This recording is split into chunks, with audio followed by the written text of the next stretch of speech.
Ne çalındım bunun da. Vur vur.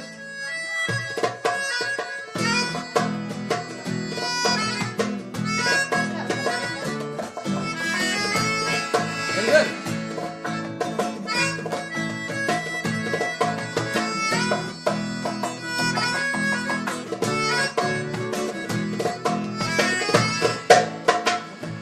Suyunu bitiremeyeceğim.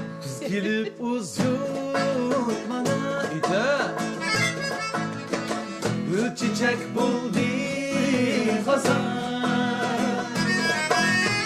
Kız gelip uzun bana bir çiçek buldu hazan.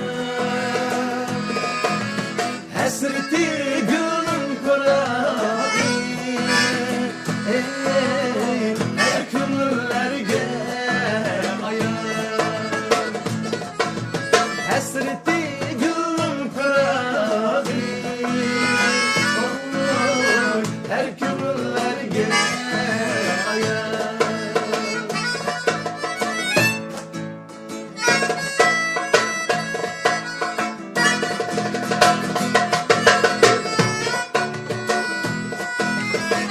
Gel be.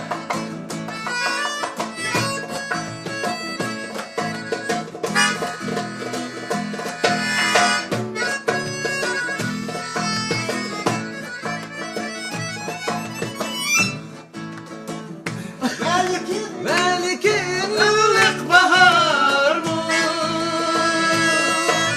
Çıkmaz buna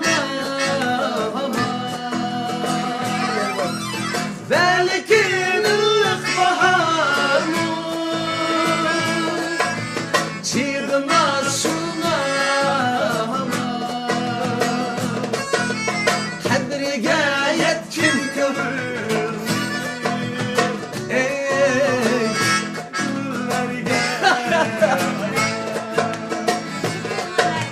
Kadriga yetkin kömür Erzini kıldım Kadriga yetkin kömür Her kömürlerge ayar